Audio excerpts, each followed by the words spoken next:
For an appraisal of some of the points made by the leader of the EFF, Julius Malema, I'm now joined by political analyst Professor Ntsikelelo Breakfast. Prof, thank you so much for joining us this afternoon. So the EFF says this is not just a victory for the EFF, it's a victory for the rule of law as well as for the people of South Africa. But the leader has gone on to also talk about the prayers of the EFF within the application and how they aligned with the court order as opposed to that of the DAs, almost sort of highlighting that the work that has been done by the EFF is what has led us to this point. Well, I think the judgment of the High Court is a smack in the face of the GNU government, given the fact that value-added tax has been put on hold. I think that is a blow because that signifies that I think the minister did not follow policy and the proper way of doing things. And the EFF is taking a strategic advantage of that victory by attributing that to itself, given the fact that it broke ranks in the beginning by being vehemently opposed to that. But I think one of the arguments that came out of that meeting was the fact that the EFF will not support fiscal discipline, meaning that the EFF will not support any attempt by government to reduce its expenditure because that is going to affect the poorest of the poor. I like how they have approached that because they have not only criticized fiscal discipline, but they've put forward interesting arguments in terms of how to generate money to make up for that shortfall, which is caused by a value-added tax that has fallen away. So, I think that demonstrates that they are indeed a opposition party that is effective. Well, they've dubbed themselves the official opposition party as of yesterday. And just speaking just on those austerity measures, because it sort of almost seems like because now we can't put in that 0.5% VAT hike, we are going to then have to resort back to those austerity measures. What's your take on some of those proposals, like you're mentioning that the EFF had put forward, an apartheid tax? So the thinking of the EFF is in line with the ideological posture of the EFF. The EFF supports a socialist model of development, even though the arguments they revolve around, the model of the Asian tigers. Even Malema said so himself.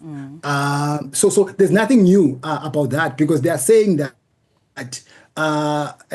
fiscal discipline is an application of market fundamentalism and that the poor should not be affected by that. Now, one of the challenges that the country has been faced with has been budget deficit, meaning that as a country, we spend more than what we have.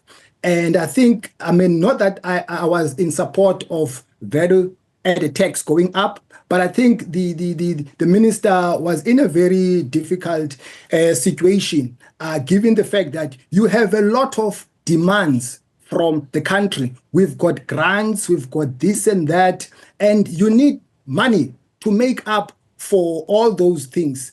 And I don't think that maybe there was enough ideas that were put forward to the minister. But some of the proposals which are coming from the EFF, they make sense. But I think those who support market fundamentalism will say that, no, if you are going to tax business, you are going to scare business, we are not going to have foreign direct investment, blah, blah, blah. But I think capital, must be disciplined because business operates in a society. Therefore, it has to do something in terms of promoting a development. I do support some of the things that they are putting forward. What they're also putting forward is the resignation, the immediate resignation of the finance minister, as well as the National Treasury DG, Mr. Duncan Peterse.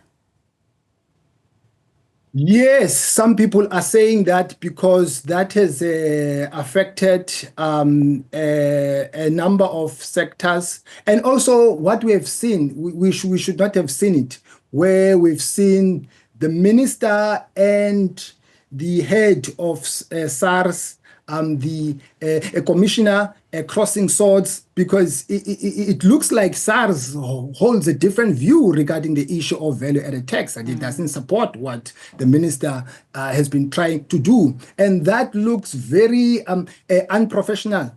Some people are saying that the economy has not been doing well because of that, and they attribute that mainly to the minister.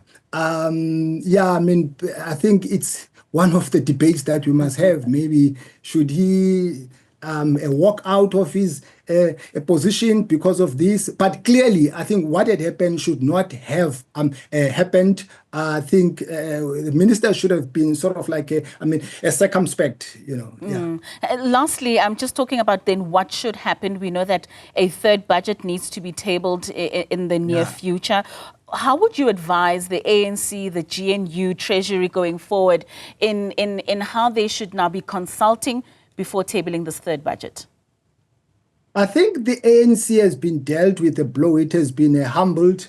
So now it is forced to start the whole process from scratch. So there have to be public participation. The public must be taken on board in terms of its views, and the GNU government has to get the views of other political parties so that the budget reflects the will of the people of this country. And gone are those days now where the ANC can impose its hegemony.